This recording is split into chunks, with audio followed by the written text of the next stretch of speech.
সুন্দর হয়েছে দেখুন, পরোটাগুলো একদম গোল গোল গোল গোল। আর এটা দেখবেন, পুরটা দেখবেন। নমস্কার বন্ধুরা, কেমন আছেন সবাই? আশা করি আপনারা প্রত্যেকে সুস্থ আছেন এবং ভালো আছেন। আজ দারুণ একটি লোভনীয় রেসিপি নিয়ে হাজির হয়েছি আপনাদের সামনে। আজ আপনাদের বানিয়ে দেখাবো ডিমের পরোটা রেসিপি। এটি ভীষণই হেলদি, বাচ্চা থেকে বড় সবারই ভীষণ পছন্দের। আর আপনি এটি সকালে জলখাবারে বা রাত্রে ডিনারে অনায়াসে বানিয়ে নিতে পারেন। সময়ও ভীষণ কম লাগবে। বাড়িতে থাকা উপকরণের মাধ্যমে এটি বানানো যায় এবং বানানো ভীষণই ইজি।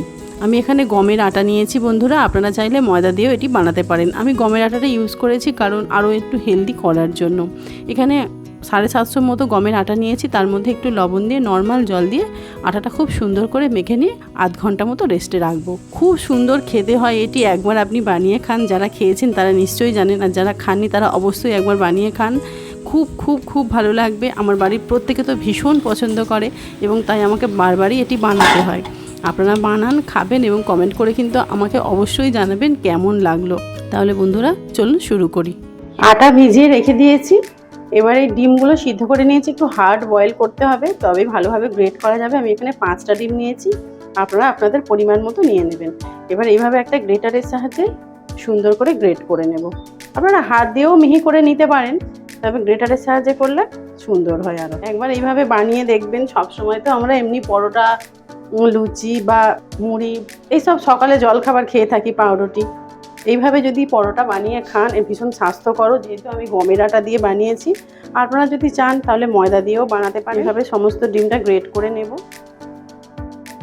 খুবই সুস্বাদু হয়, ভীষণই ভালো। আমি একবার বানিয়ে খেয়েছি, তাই ভাবলাম আপনাদের সঙ্গে রেসিপিটি শেয়ার করি।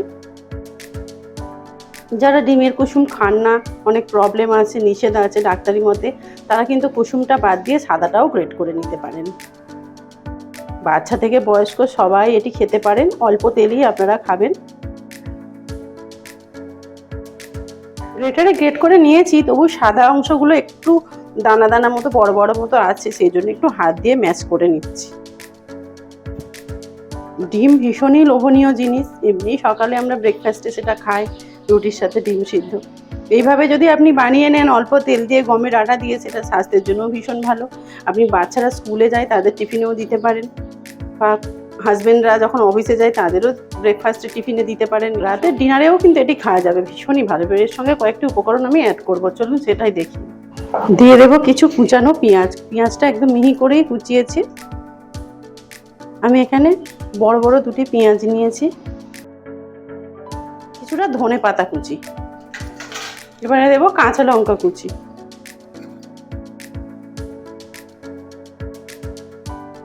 দিয়ে দেবো পরিমাণ মতো লবণ।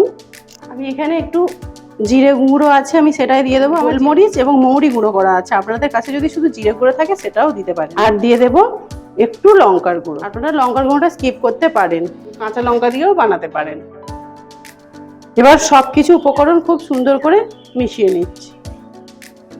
দেখুন, এমনি দেখেই যেন জিভে জল চলে আসছে, তাহলে এটা রেডি করলে কত সুন্দর খেতে লাগবে। একবার এইভাবে বানিয়ে খাবেন। যারা খেয়েছেন তারা তো নিশ্চয়ই স্বাদ জানেন, যারা খাননি তারা এইভাবে একবার বানিয়ে খাবেন, ভীষণ ভীষণ ভালো লাগবে। ডিমের পুরটা রেডি হয়ে গেছে, এটা সরিয়ে নিলাম। আটাটা মেখে আধ ঘন্টা রেখে দিয়েছিলাম ঢেকে, ঢাকাটা খুলে নিলাম। এবার আরও একটু সুন্দর করে মেখে নেব। হয়ে গেছে ভালো করে। এবার লেচিগুলো কেটে নেব। একটু ছোট ছোট করে লেচি কাটতে হবে, খুব বড় করে কাটলে হবে না। টেস্টটা দেখুন, তাহলে বুঝতে পারবেন। আর একটু পাতলা পাতলা করেও বেলতেও হবে। রুটির যেরকম আমরা লেচি কাটি তার থেকে একটু ছোট নেব। এবার একটু পাতলা করে বেলে নেব।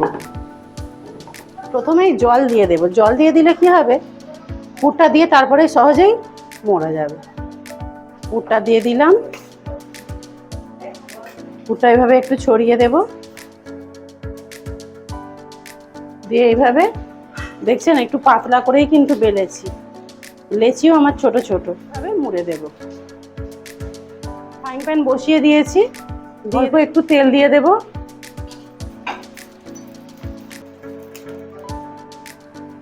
এটা দিয়ে দেবো এবারে। বন্ধুরা কি সুন্দর ফুলছে। আসলে তখন আমি একা বেলছিলাম না, আবার ভাজছিলাম, একটু অসুবিধা হচ্ছিল, তাই মাকে ডাকলাম, মা বেলে দিচ্ছে। আর এটি সস দিয়ে খাবেন, ভালো লাগবে। আরও একটা মা দিয়ে দেবে ফ্রাই প্যানের ওপরে।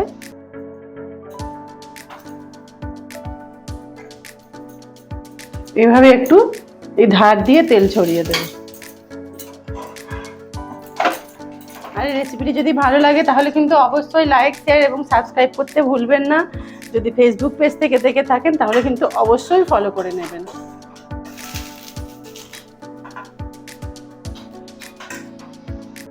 পেঁয়াজ আছে, ধনেপাতা আছে, ডিম সিদ্ধ আছে। ধনেপাতার একটা আলাদা সুন্দর স্মেল, যেটা যে কোনো খাবার স্বাদই বাড়িয়ে দেবে। সাইড দিয়ে জলটা দিতে হবে নিচের রুটিটায় যদি জল দেন তাহলে ওপরের রুটিটা খুব ইজিলি মানে বসে যাবে না, একদম আঠার মতো লেগে যাবে।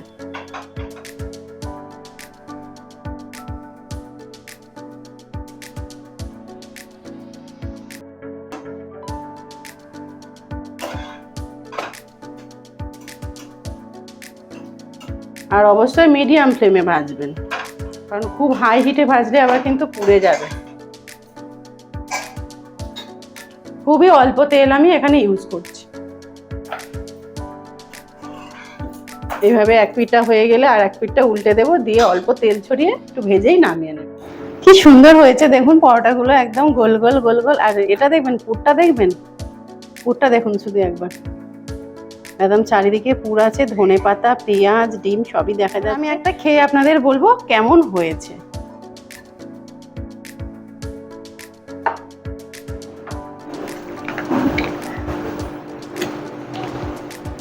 আপনারা সস, আচার তার সঙ্গে খেতে পারেন। আমি এখানে একটু সস নিয়েছি, একটু খেয়ে আপনাদের বলবো খেতে হয়েছে।